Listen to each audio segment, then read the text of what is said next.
Welcome to another episode of Business Journey Unlocked. I'm joined today by Nate Lee, CEO and Director of Intelligence at RevList Intelligence Group.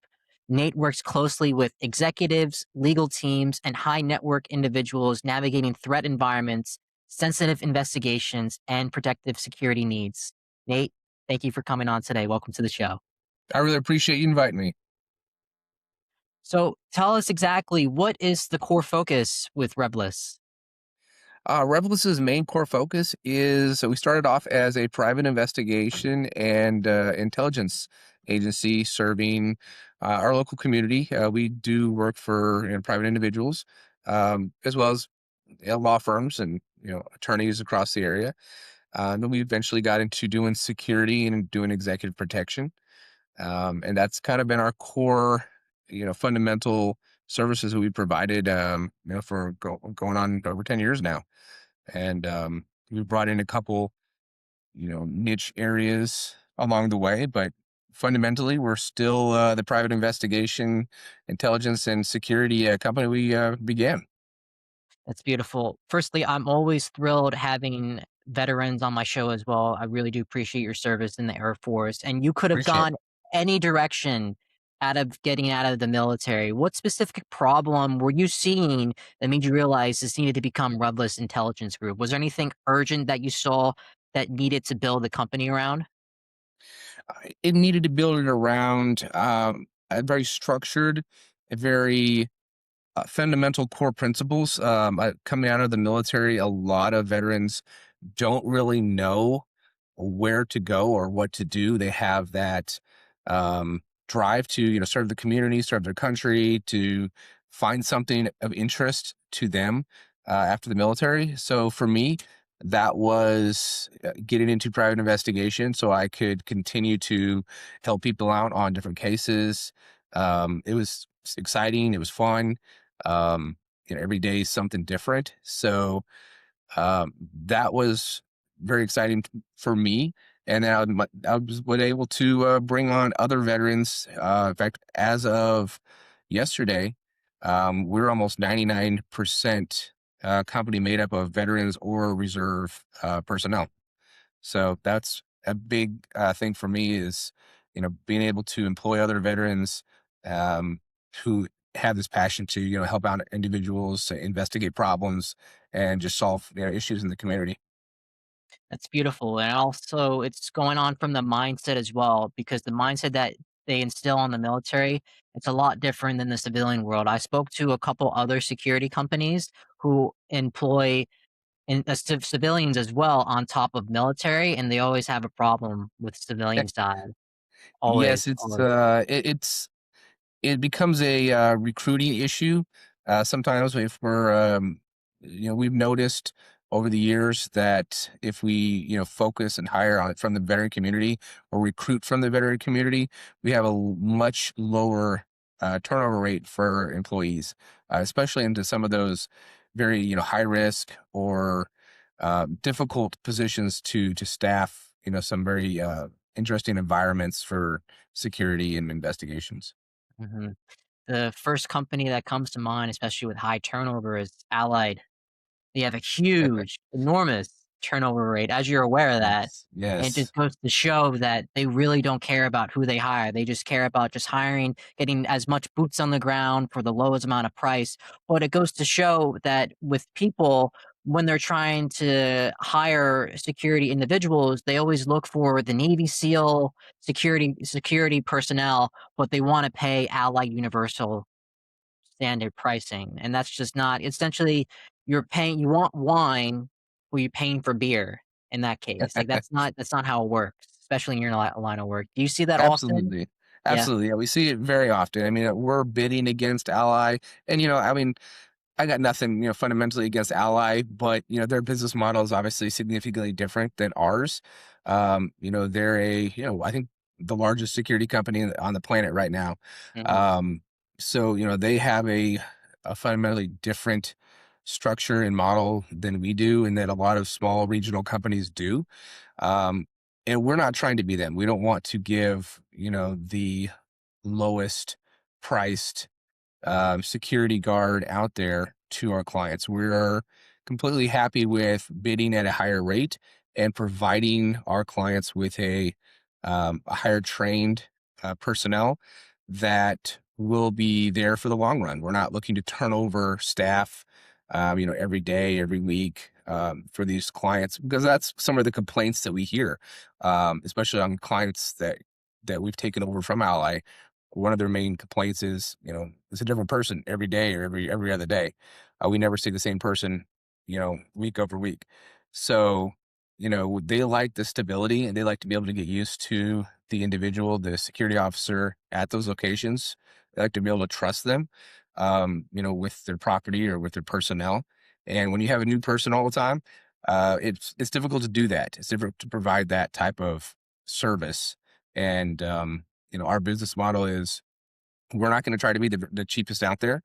We try to be competitively priced, but we're definitely not going to be the cheapest out there. We're not going to be paying our individuals minimum wage, as I know a lot of these big box companies do.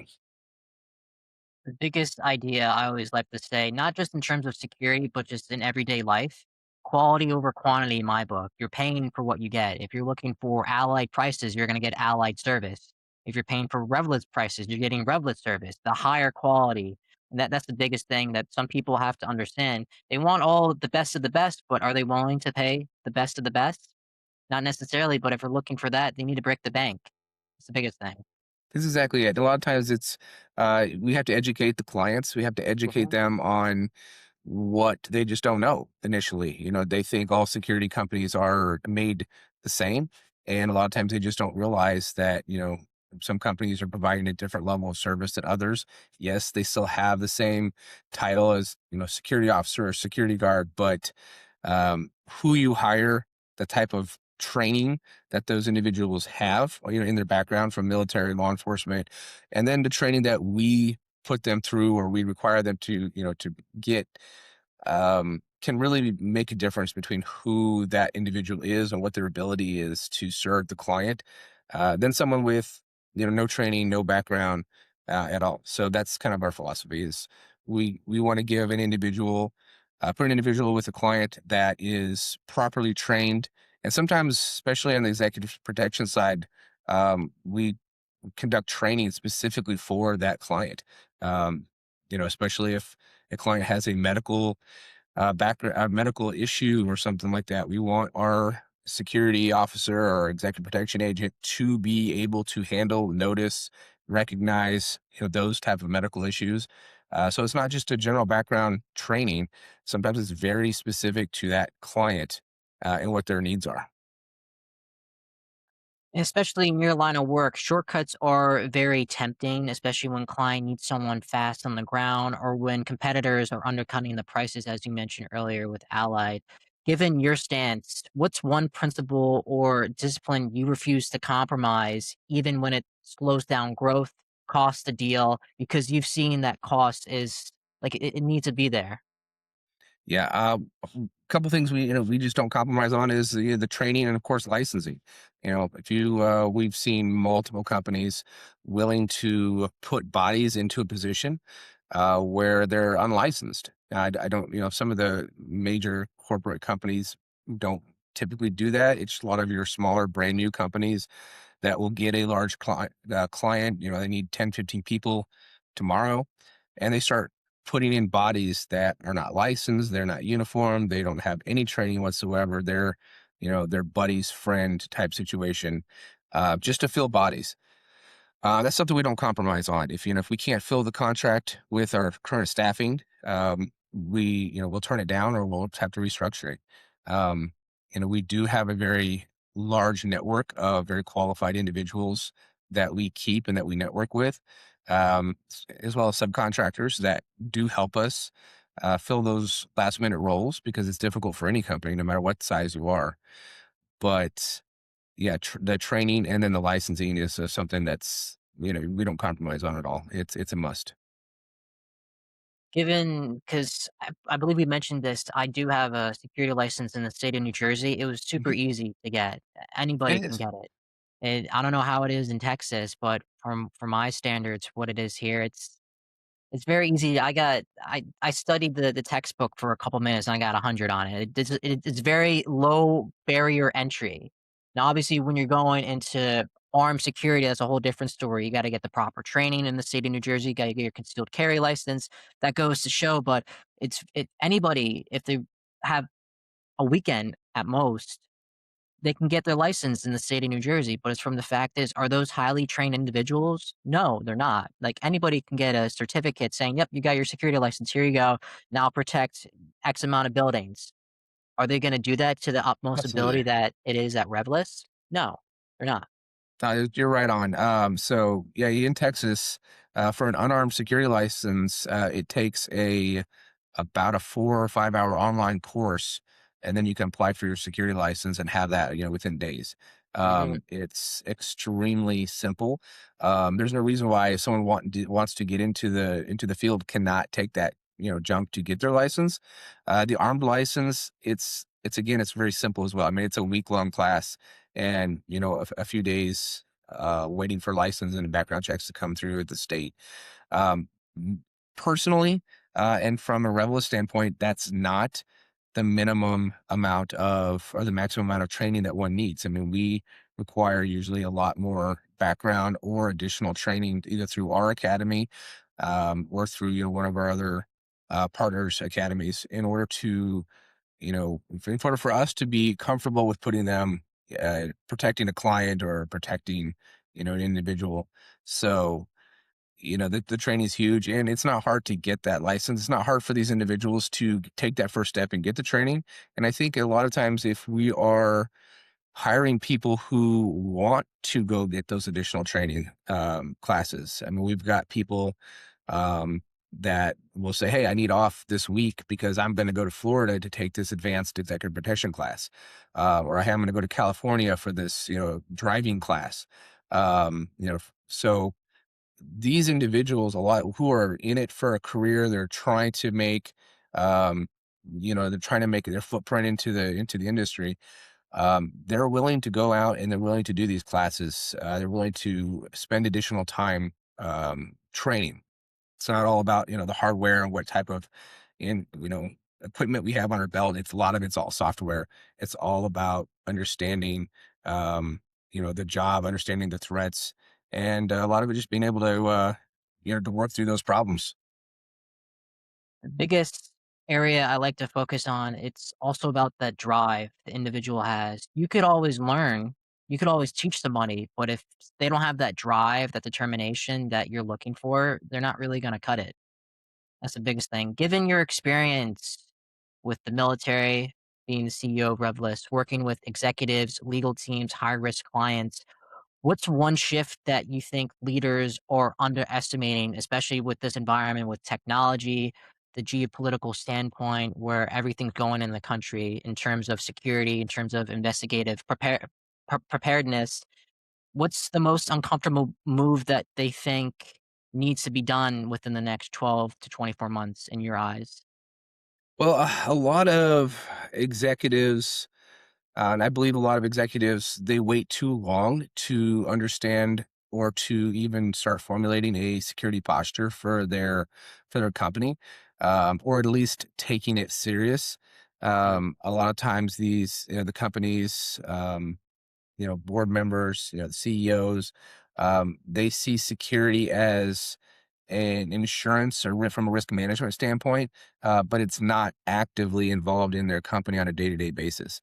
Um, until something happens, if there's a threat or if there's a hostile environment, from a hostile termination where someone makes a threat or something, sometimes that causes those individuals or those companies to sit back and think, hey, this could have been a real problem, and we're not prepared for that problem.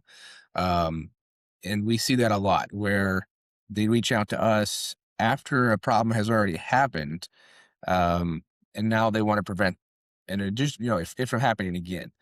Um, where I think a lot of these companies need to understand is the world we live in isn't a safe environment all the time. Um, issues can happen. CEOs can be assassinated on the street. Um, we live in a world where Companies, executives need to consider their own safety, the safety of their employees, the safety of their, um, their investments, um, more seriously, I think. I agree. I agree. I've had a lot of CEOs, founders come onto the show, and almost every growth challenge boils down to a couple areas: sales, lead generation, or fulfillment and delivery. If you could fix one thing within your organization going into 2026, whether it be generating consistent leads, high quality leads, or just even scaling the operations, what's one area that you want to tackle within the year? Scaling is always something that, especially in the service industry, that does eh, require a very, high level or competent staff. Scaling is always difficult. Um, it's something that we have to, and we've take a lot of care in to not scale, not to grow too fast. Um, because again, we come back to our issues is, you know, if we get too many clients too fast, we can't staff them, or we can't staff them with the quality of individuals that we would like to do. I would like to staff. So it's a roadmap that we have to, you know, follow closely and ensure that we're scaling at a level that makes sense from an operational standpoint. Our salespeople, they're great, and they can go out and sell. They can bring in clients and bring in contracts. But if we can't staff them to our level or to our clients' level of satisfaction, then we start getting hit on different levels, and we don't aren't able to perform the best ways I would like us to perform, or our clients expect us to perform. That's the biggest thing. It's just there's a lot of individuals that wanna scale too fast, and then everything breaks, and Exactly. Yeah. that's not what needs to happen in RevList. You want to scale to a certain degree, but also have the boots on the ground, the right amount of staff in order to facilitate those contracts. But I've heard numerous horror stories of so many people wanting to grow their business, and it just came to a point where everything crumbled because they neglected the viable parts, such as the amount of staff, the frameworks, the systems in place. If you just are constantly thinking about growing and expanding without having the proper procedures in place, eventually it's going to break down. It may not be tomorrow, may not be next week, may not be next month, but over time the system's not gonna have the right amount of resources and capability as it did when you had, let's say, 5 clients, now you got 50 clients. Exactly. And we always see a lot of brand new security companies.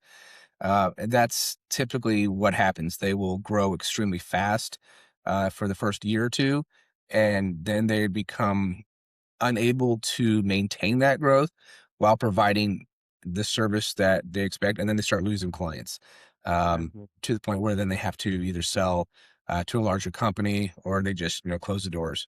Um, we see that a lot. I mean, it happens probably every month. A smaller company, less than 2 years of experience, has gone out of business after they had, done really well. They'd have, 1 million, 2 million in revenue. And then, within a year or two, they're out of business. And it's just because they haven't been able to build those back end support staff. They haven't been able to build in the systems to continue providing the service, or continue um, to grow and to bring in talent to continue to grow. When you're facing a decision where both parties or both paths have real risk, whether it's accepting a high profile client in a volatile region, making a tough hiring decision call, or just committing resources to a long duration investigation, do you have any frameworks, any instincts that you rely on where even though you may not have the data right in front of you, it doesn't really give the most accurate answer? So we do a lot of risk management and um, planning on our side internally, just to before we bring on a client. We background check our clients. We background check. We provide usually an OSINT report on clients, or on the situation before we get involved, because we don't want to get involved in something that is going to be a an issue for our employees in the future. Um, so getting clients um, that are going to make sense, in our culture, is important. We don't want to just take on any client because they have, a lot of money or because they, have a plane or drive fancy cars and they say, hey, I need protection. They deserve to be protected, but at the same time, is it going to fit our culture? And is it going to, you know, are they going to appreciate the level of security that we're going to be able to provide them? We're not there to look cool on TV, um, as they walk into clubs or downtown or something like that. That's not our goal.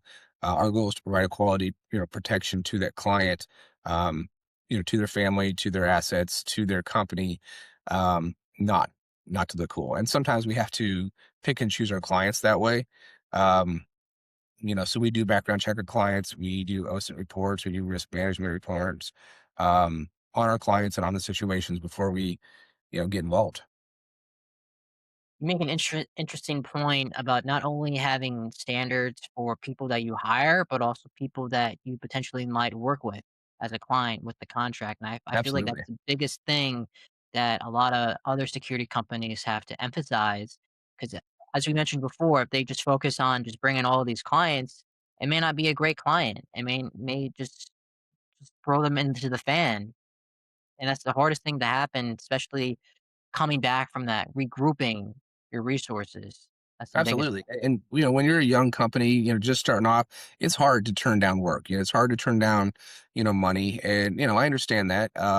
We were all there at the beginning and it's hard to turn down work, but in the long run, it will be worth it to turn down clients, turn down money that is eventually going to cost more from a reputation standpoint or just a financial standpoint, with legal fees or just, cost overruns, um, because you didn't put the due diligence in to determine if it was going to be a good fit for yourself.